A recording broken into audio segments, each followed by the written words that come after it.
we're all energetically entangled in this big web of consciousness. I totally agree with you that people are starting to wake up to what's happening in this world and in this country. And if our podcast is part of that awakening, like that's fucking awesome. I'm Stephanie Keith. And I am Tara Manjekovic. And we are unapologetically outspoken.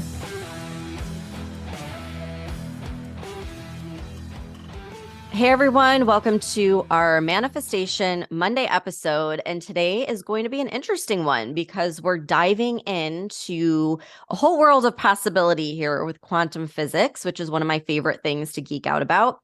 And we're going to get into some of the science behind manifestation. So stick with me because it's pretty interesting and you might learn a couple things. All right. So I wanted to start out by explaining this phenomena that was discovered by a Japanese primatologist in 1958 while observing the Japanese snow monkey.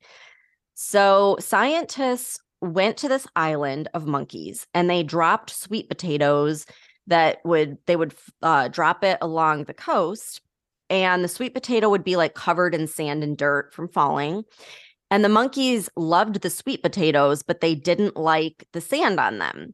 And finally, one baby monkey realized that she could take this sweet potato down to the water and wash it off, and it would taste better because she wouldn't have the sand and dirt on it. So this little monkey showed her mother and her little playmates, and every single day there would be like one or two more monkeys that would learn about this method of washing the sweet potatoes before eating them. But something interesting happened once they got to the 100th monkey that learned how to wash the sweet potato. All of a sudden, every single monkey on the island, whether they were shown or not shown, just inherently knew that they're supposed to go to the water and wash the sweet potato. So the scientists were like, okay, this is strange. How come they had to be taught by being shown how to do this, but now all of a sudden they all just know how to do it? So they started going to other islands. Now, these are islands where the monkeys have never been off the island or communicated with the monkeys that were on this first island. And they saw the same thing happening where they go to this new island, brand new island, drop the sweet potatoes, and the monkeys automatically knew, I pick up the sweet potato, I bring it to the water, I wash it off to eat it. So they didn't have to be shown. They just all instinctively knew this. So the hypothesis was that when there's a certain critical number achieved in one's awareness, then the new awareness can be communicated through mental energy that's passed through the collective consciousness. So I thought that this was like really interesting because I've done so much research on the collective consciousness and how we're all energy and we're all, interconnected.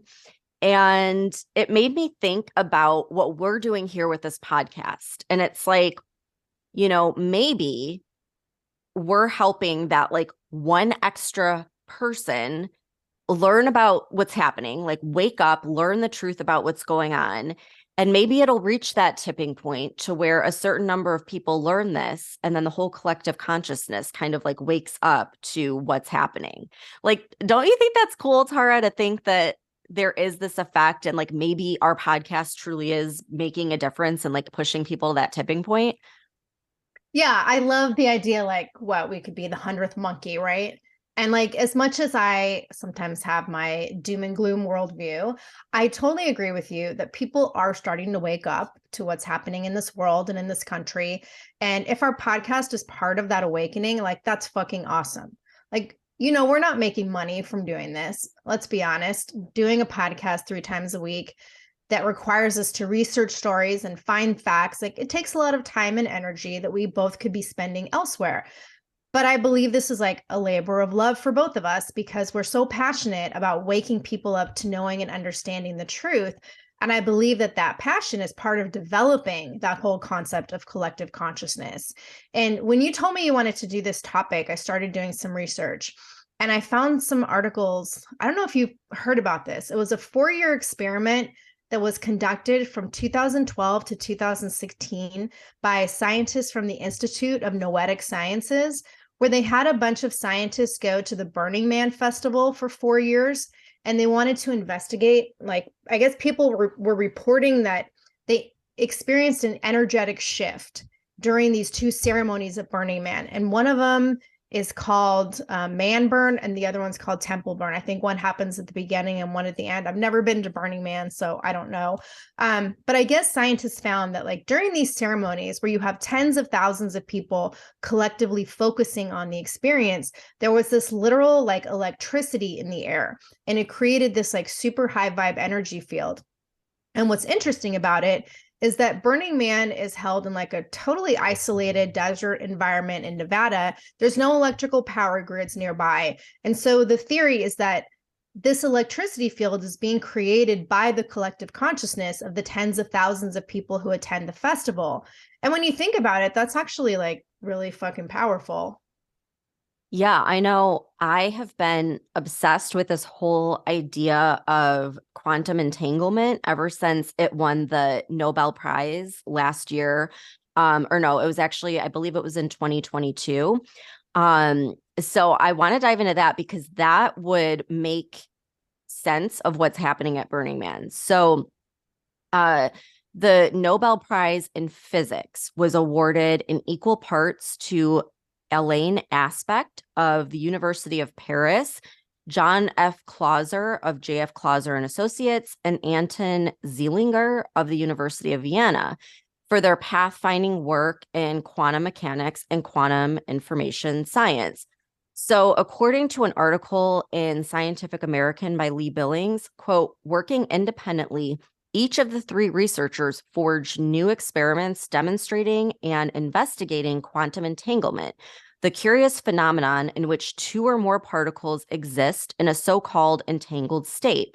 And in this bizarre situation, an action taken on one of the particles can instantly ripple through the entire entangled assemblage, predicting the other particle's behavior, even if they are far apart. So if an observer determines the state of one such particle, its entangled counterparts will instantly reflect that state, whether they're in the same room as the observer or if they're in a galaxy on the opposite side of the universe.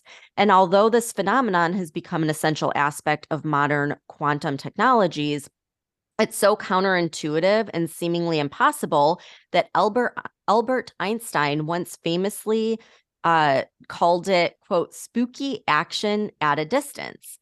So I am like fascinated by this. Like I've always been fascinated by some of those comments that Einstein made. And I'm excited that people are doing these experiments and learning more and more about quantum technology. But basically, what quantum entanglement means is that we're all interconnected in this web of energy. And we already know that everything is energy, including you and I. Like we know that quantum entanglement is when things are communicating within this web of energy, and we call that collective consciousness, which is basically like what's happening at Burning Man, or what's happening with those monkeys on the island. So when we think about manifestation and how our thoughts create things, it makes sense that we're all energetically entangled in this big web of consciousness. And that's how we attract things to us, is through this, like, quote, mental energy, like they called it in the monkey study. But it's basically our thoughts, our feelings, and our vibration that is communicating through this collective consciousness. And one of my favorite books of all times, I think everyone should read it. It's from over 100 years ago. It's called The Science of Getting Rich by Wallace Wattles. And I feel like he explains things in such an easy way to understand, but he discusses impressing your thought on what he calls thinking stuff, or the ether that surrounds us. So the idea is that it's not just empty space that's all around us, it's this thinking stuff. And what he's getting at is that collective consciousness. And even back then, he realized that this is an intelligent energy that connects everyone and everything. And if we impress our thoughts on it, we can literally create our reality. So how cool is that, Tara? Like, I know I geek out about this stuff, but isn't it pretty interesting? Yeah, like I get it because I can geek out on this too. Because the more I learn about it, like the more I've become a total believer in the ability to create your own reality. And I think a lot of people, and I used to be one of these people, don't believe it's possible because like we're so conditioned to believe our life is dictated by our circumstances and our environment.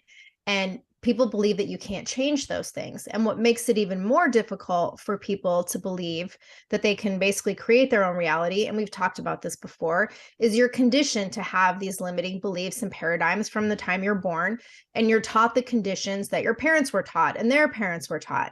And unless we're shown something different, or like in my case, discover something different way later in life, like most people don't think outside the box of the quote normal human conditions. So, but it's like you said, everything is energy. And it comes down to like you have to match your energy to the energy frequency of the reality that you want. And you have to fully believe it's possible, because if you have doubts, it's not going to happen. But if you look at that on a global scale of people matching their energy in a collective frequency, like how fucking incredible can that be? Right. And for anyone that's skeptical, it's like not only do we have these physicists that are diving into all of this, but we also have our own CIA. So there's these declassified documents of they call it the gateway process. And it talks about achieving higher states of consciousness through hypnosis, transcendental meditation, and visualization. And it doesn't use the word manifestation, but basically the whole document pretty much explains from a scientific standpoint how manifestation is in fact real. The CIA uses it, they have their own program for it. And this declassified document states, quote, the entire human being, brain, consciousness, and all is like the universe which surrounds him, nothing more or less than an extraordinary complex system of energy fields, end quote. So in that portion of the document, they discuss how solid matter doesn't actually exist and everything truly is energy. And that when we begin to look at it as such, we can work with this energy to achieve these higher levels of consciousness. And they even go like very deep into telepathy and just things of that nature, like astral projection. And the documents all conclude that it's possible. And not only is it possible, but again, the government has their own program where they do this, and CIA agents go through this. And they cite the theories of Stanford neuroscientist Carl Pribram and the University of London physics professor David Bohm, which states that the human mind is a hologram, which attunes itself to the universal hologram by the medium of energy exchange, thereby deducing meaning and achieving the state we call consciousness. So it's like another interesting way of looking at how everything is energy, and our perception and our energetic state, like you were saying, Tara, does create our reality. So back to the whole monkey thing, if we're all energetic holograms that are interacting with one another in this larger universal hologram, then it completely explains how this information would transfer without being in close physical proximity. And it also confirms for me the whole idea of manifestation and impressing our thoughts and feelings into this universal hologram, which then creates our reality. And I've studied these CIA documents over and over again. And for me, it just shows that the government is well aware of how all of this works and how it can be used for like brainwashing, mind control, and propaganda. But I am like hell bent on having other people know how to use this to change their life in a positive way. You know what I mean?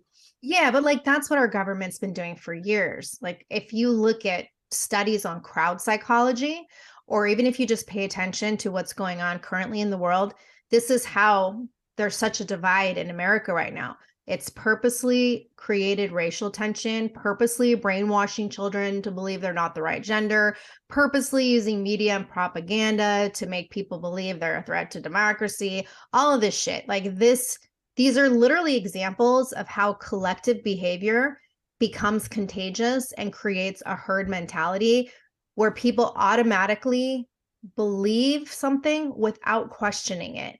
And so our government clearly has been using that for negative purposes, but it can be Absolutely. used positively.